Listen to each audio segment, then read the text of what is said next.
पुणे के लोहागढ़ किले पर 26 साल के बिजनेसमैन केतन अग्रवाल की हत्या ने इंटीमेट पार्टनर होमिसाइड को फिर से चर्चा में ला दिया है। इंटीमेट पार्टनर होमिसाइड को साधारण शब्दों में समझें तो हत्या का आरोपी उस व्यक्ति का पार्टनर ही होता है। बीते कुछ सालों में इस तरह की कई घटनाएं सामने आई हैं। केतन अग्रवाल की मौत के मामले में आरोपी है 20 साल की सिया गोयल। पुणे के रहने वाले केतन अग्रवाल और सिया गोयल नवंबर में शादी करने वाले थे। 19 फरवरी 2026 को इनकी सगाई हुई थी और 14 नवंबर को वो शादी के बंधन में बंधने वाले थे। केतन और सिया की शादी कोई आम शादी नहीं होने वाली थी, बल्कि दोनों का परिवार एक बहुत ही भव्य डेस्टिनेशन वेडिंग की तैयारी कर रहा था। बताया जा रहा है कि शादी के लिए जयपुर और उदयपुर का एक पूरा का पूरा शाही पैलेस करीब 17 करोड़ रुपए में बुक किया गया था। बात सिर्फ महंगे पैलेस तक ही सीमित नहीं थी, बल्कि शादी में आने वाले खास मेहमानों को लाने ले जाने के लिए 2 प्राइवेट चार्टर्ड प्लेन भी बुक किए जा चुके थे।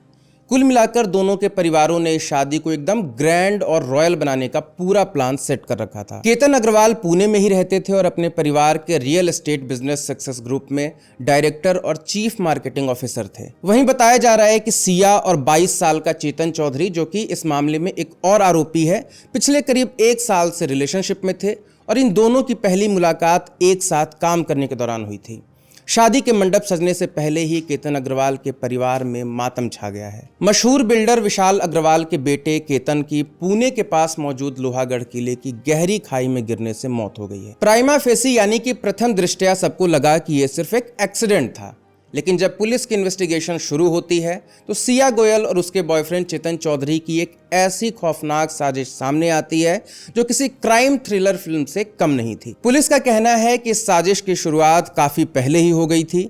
सिया 31 मई को पहली बार केतन के साथ लोहागढ़ किले पर गई थी।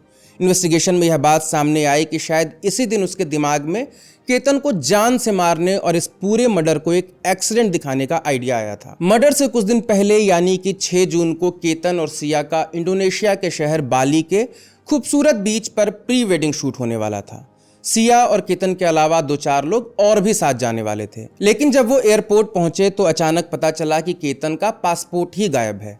इस वजह से उसे एयरपोर्ट से ही वापस लौटना पड़ा और उनका पूरा ट्रिप कैंसिल हो गया। केतन के पिता विशाल अग्रवाल ने बताया कि उस समय उन्हें थोड़ा अजीब तो लगा था कि 4 लोग साथ जा रहे थे, लेकिन सिर्फ केतन का ही पासपोर्ट कैसे गायब हो गया। पर तब परिवार ने इस बात को इतना सीरियसली नहीं लिया था।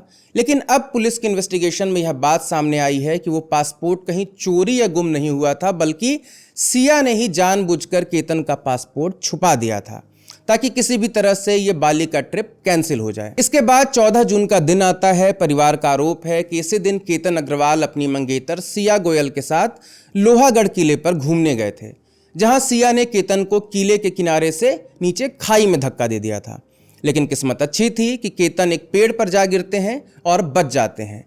जब उससे पूछा गया कि ये कैसे हुआ तो सिया ने एक अजीब सी कहानी गढ़ी कि उसने किनारे पर एक सांप देखा था और केतन को उस सांप के डसने से बचाने के लिए उसने धक्का दे दिया था। 14 जून की घटना के बाद केतन अग्रवाल बुरी तरह से डर जाते हैं और दोबारा लोहागढ़ जाने से डरते हैं। रिश्तेदारों का कहना है कि दोनों के रिश्ते भी कुछ खास अच्छे नहीं चल रहे थे।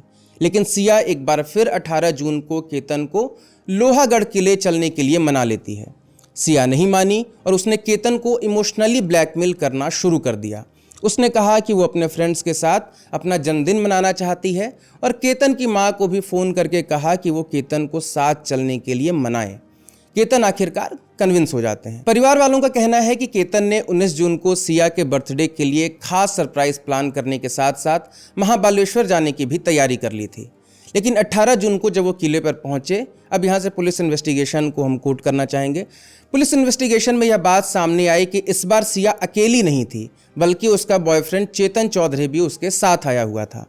मगर इस बार कोई पेड़ केतन को बचा नहीं पाया। इन्वेस्टिगेशन में यह बात सामने आई कि इन दोनों ने मिलकर केतन को 400 फीट गहरी खाई में धकेल दिया। पुणे ग्रामीण के एसपी संदीप सिंह गिल के मुताबिक घटना के बाद सिया ने ही पुलिस को फोन करके बताया था कि केतन का पैर फिसल गया है। सिया के इस बयान के बाद इसे एक एक्सीडेंटल डेथ मान लिया जाता है। लेकिन पुलिस को शक इसलिए हुआ क्योंकि परिवार वालों का कहना था कि केतन एक बहुत ही एक्सपीरियंस ट्रैकर था। ऐसे इंसान का अचानक पैर फिसलना बहुत ही अनयूजुअल था।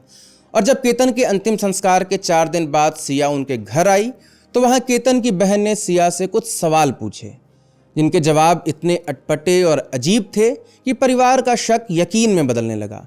इसके बाद उन्होंने पुलिस से डीप इन्वेस्टिगेशन की अपील की। लेकिन सबसे बड़ा सवाल यह है कि पुलिस को आखिर पता कैसे चला कि मर्डर में चेतन भी शामिल था। हुआ यह कि शुरू में पुलिस को लग रहा था कि शायद केतन पैर फिसलने की वजह से खाई में गिरा होगा, लेकिन सिया पुलिस के सामने अपने स्टेटमेंट्स बार बार बदल रही, कभी कुछ तो कभी कुछ। इससे पुलिस का शक और बढ़ता गया। सिया के बार बार बयान बदलने के बाद पुलिस ने किले की तरफ जाने वाले रास्ते के सीसीटीवी कैमरे चेक करने शुरू किए। फुटेज में उन्होंने देखा कि एक लड़का केतन और सिया की गाड़ी के ठीक पीछे पीछे जा रहा है। पुलिस को सबसे ज्यादा शक इस बात पर हुआ कि इतनी तेज गर्मी में भी वो लड़का हुडी पहनकर क्यों घूम रहा है। जब पुलिस ने किले के ऊपर और उस जगह के आसपास के कैमरे चेक किए जहां से केतन नीचे गिरा था, तो वही हुडी वाला लड़का वहां भी चक्कर काटता हुआ नजर आया, जिससे पुलिस को इस लड़के और सिया के बीच कोई ना कोई कनेक्शन जरूर दिखा। बाद में जब पुलिस ने कॉल रिकॉर्ड्स को चेक किया तो पता चला कि सिया और चेतन पिछले 1 साल से एक दूसरे को जानते थे और जनवरी 2026 से लेकर जून 2026 के बीच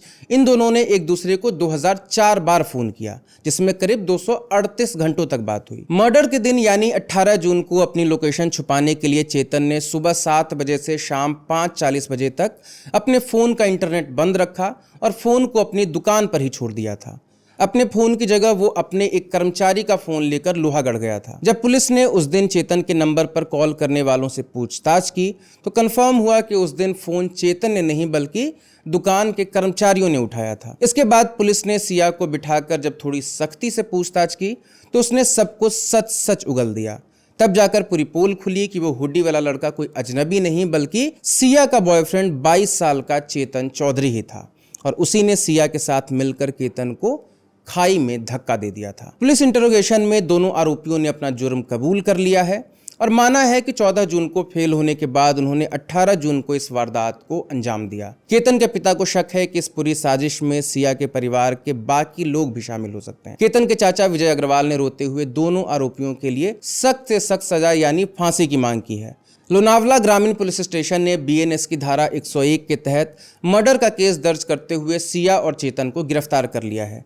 लेटेस्ट अपडेट यह है कि 23 जून को पुणे की मजिस्ट्रेट कोर्ट ने सिया गोयल और चेतन चौधरी दोनों को 29 जून तक के लिए पुलिस कस्टडी रिमांड में भेज दिया है। वहीं दूसरी तरफ अपने 26 साल के जवान बेटे को खोने के बाद केतन का परिवार बुरी तरह टूट चुका है। केतन के पिता विशाल अग्रवाल का कहना है कि अगर सिया मेरे बेटे से शादी नहीं करना चाहती थी तो वो बस एक बार साफ साफ मना कर देती, हम उसी वक्त ये शादी कैंसिल कर देते। लेकिन सिया की इस क्रूर मानसिकता और धोखे ने उनके बेटे की जान ले ली। पुलिस कई एंगल से इस मामले की गहराई से जांच कर रही है। इंसाफ की गुहार लगाते हुए केतन के पिता ने मांग की है कि इस केस को फास्ट ट्रैक कोर्ट में चलाया जाए और दोषियों को सख्त से सख्त सजा मिले। पुणे के इस हत्याकांड ने इंसानी रिश्तों और भरोसे को काफी शर्मसार किया है। आप इस तरह की बढ़ती घटनाओं को कैसे देखते हैं हमें कमेंट बॉक्स में जरूर बताएं। अगर आपको हमारा कंटेंट पसंद आता हो तो हमारे नए चैनल स्ट्राइक को जरूर सब्सक्राइब करें।